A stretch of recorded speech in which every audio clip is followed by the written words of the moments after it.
Hello travelers! This is Alden at Travel and Tours and Other Services. So guys, for today's video ay sasagutin natin yung isa sa tanong ng ating traveler na kung saan madalas nangyayari sa atin kung bakit tayo naiiwan sa flight po natin. So guys, what time to get to airport before flight? Generally speaking guys, most airlines advise that you arrive at the airport at least 2 to 3 hours prior to a domestic flight and 3 to 4 hours prior to an international flight. Kailangan natin sundin yun guys, yung advice na airlines para po maiwasan yung maiwan tayo sa flight po natin. Kasi guys, minsan hindi natin maiwasan na magkaroon ng changes po sa flight natin. Mula sa inyo, sa bahay ninyo, papuntang airport, hindi natin maiwasan ang traffic. Pagdating naman po ng airport, hindi natin maiwasan ang haba ng pila para pumasok sa loob ng airport. Pagdating naman po doon, bago kayo makapasok sa loob ng airport, di rin natin maiwasan yung pila para sa check-in po. Okay? Kailangan pa mag-self-check-in. So ngayon guys, sa haba ng pila na yan, kung isang oras na lang ang natitira sa inyo at hindi pa kayo nakapag-check-in, tiyak na maiiwanan po talaga kayo sa flight po ninyo.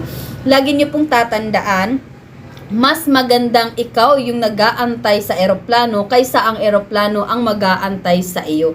Kasi guys, ang eroplano, kahit wala ka, aalis at aalis po yan. Hindi po yan mag-a-adjust sa atin. So, kaya guys, wag po kayong magpala-desisyon. Wag kayong pala-desisyon o gumagawa ng sarili ninyong time. Hindi porket wala pa yung time, hindi porket 30 minutes pa lang, 30 minutes pa, meron ka pang 30 minutes pero bakit hindi ka pinapapasok sa airport? Guys, 30 minutes na lang yun. Actually, yung sa 30 minutes na yun, nasa boarding time ka na dapat noon. Hindi ka na talaga papapasukin sa airport kasi nga, maiiwanan ka pa dahil ano pa yung oras mo para gagamitin mo sa pag-check-in mo sa loob ng airport, di ba? So, kapag domestic flight ka, at least 2 to 3 hours nasa airport ka na. Kapag international ka naman, at least 3 to 4 hours nasa airport ka na po, okay?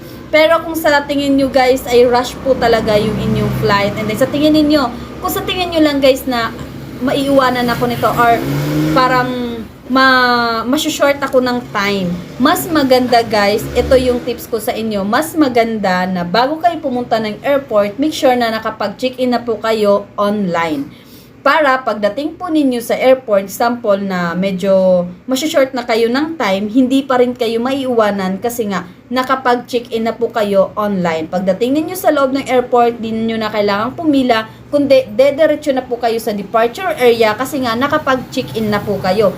Unless kung meron ka pong baggage na dala. Kung may baggage ka pong dala, make sure na mahaba yung time mo kasi pipila ka pa po doon sa drop area. Okay? Doon sa baggage drop area po. So, kailangan mo doon pumila. Kahit nakapag-check-in ka na online, kailangan mo pa rin mag-check-in kasi nga may baggage kang dala. Pero kung wala naman, okay na yon. Mag-check-in ka na online at dumiretso ka na sa departure area. Kung hindi mo naman alam kung paano mag-check-in through online, guys, meron akong video na tutorial video kung paano mag-check-in online. Tingnan nyo lang sa aking YouTube channel. Tingnan nyo lang po dyan, nandyan po. And then, kung guys, hindi nyo talaga kaya mag-self-check-in, kung sino yung nag-book ng ticket po ninyo, pwede po kayo makiusap. For example, kung agent katulad namin, kung sa amin kayo nagpapabook, kami na po yung mag-check-in po sa inyo online para hindi na po kayo mahirapan pagdating pa po ng airport. So, yun nga guys, kailangan nyo po talagang sundin, kailangan natin sundin para maiwasan yung maiwan tayo. Kasi guys, hindi, baka yung iba kasi, katulad nung client ko ngayon na naiwan, wala tayong magagawa kasi na-advise ko naman yun sa inyo. So guys, hindi porket dahil nga naiwan kayo, akala po ninyo ay yung binili ninyong ticket, yung pera po ninyo ay maibabalik sa inyo. Hindi na po yun maibabalik sa inyo guys. Dahil hindi po yung kasalanan ng airlines kung bakit po wala kayo, kung bakit kayo naiwan. Okay? Hindi po yung kasalanan. Kundi kasalanan nyo po yun kasi hindi kayo sumunod ng advice po nila. So yun lang guys.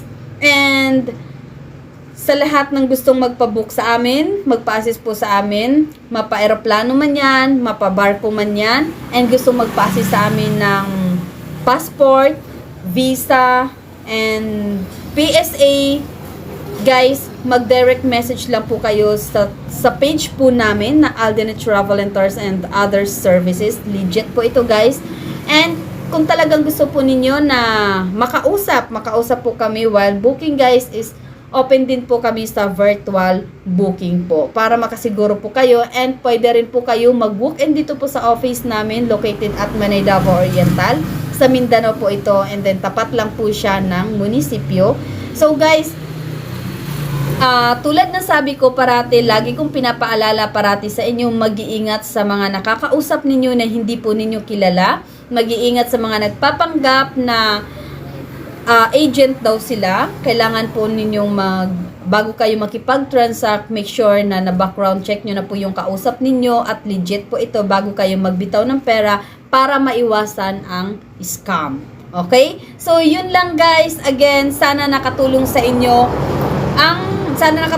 guys ang video na to, and sana nasagot ko yung tanong ni ma'am, and thank you ma'am sa tanong na ito. And guys, again, this is Alden Travel and Tours and Other Services at your service.